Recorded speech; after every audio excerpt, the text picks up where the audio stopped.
Malam, idan na je yin fitsari sai fitsarin ya rika fitowa da zafi, ko kuma a'a sai na gama fitsarin sai wani ya rika biyowa baya.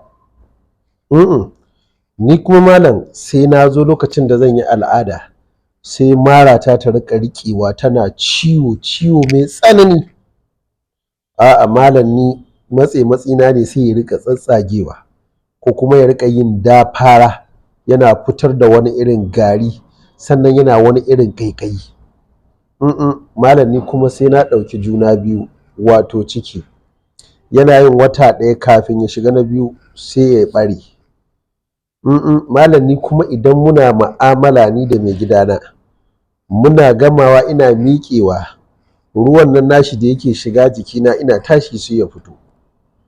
Ga su nan duk wanda suke da irin waɗannan matsaloli da na lissafa, to ku yi ma kanku ƙiyamul laili, ku tsaya ku saurari bayanin da zan yi domin ku je ku haɗa wannan shayin kuna sha tsawon wata ɗaya. In Allah ya yarda wannan abin da yake faruwa da ku duk zai tafi. Wani kuma a'a al'aurarsa ce za ta rika noƙewa ta koma ciki ta ƙanƙance, wani kuma duburarsa ce za ta rika ƙaiƙayi, ba kuma basir ba ne. Abubuwa ne wanda suka shafi kullum bayanin da ake na sanyi.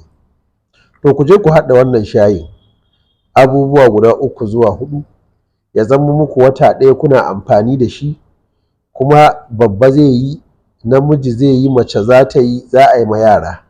Kai wannan maganin har mai ciki za ta yi amfani da shi, sai dai mai cikin wanda ya kai wata 5 zuwa sama. Idan cikinta bai kai wata 5 ba to ba za ta yi ba. Waɗannan wasu ababe ne. Na farko za a samu kanunfari, ƙwayoyin ko garin. Na biyu za a samu citta ɗanya ko busasshiya. Na uku za a samu kimba. Na 4 za a samu lemun tsami. To kun ji abubuwan da za a dafa ya zama shayi a rika amfani da shi. To yaya za a yi amfani da shi? Shi ne za a ɗibi ƙaramin cokali na kanunfari in gurori ne, idan gari ne rabin ƙaramin cokali. Zan haɗa muku sha na lokaci ɗaya. Sai a ɗauki citta ƙwara ɗaya a ɓaɓɓare ɓawon sai a yayyanka, idan busasshiya ce ƙwara ɗaya ta isa. Sai a ɗauki kimba ƙwara 2 ko 3, suna nan dogaye, in ka je wajen masu sai da kayan koli za su baka kimba in baka santa ba, sai a zuba. Sai a ɗauki lemun tsami ƙarami guda ɗaya sai a yayyanka shi, ba a ɓare ɓawon, da ɓawon za a yanka sai a haɗa su guri ɗaya. Idan an zuba su a tukunya sai a zuba pure water guda ɗaya.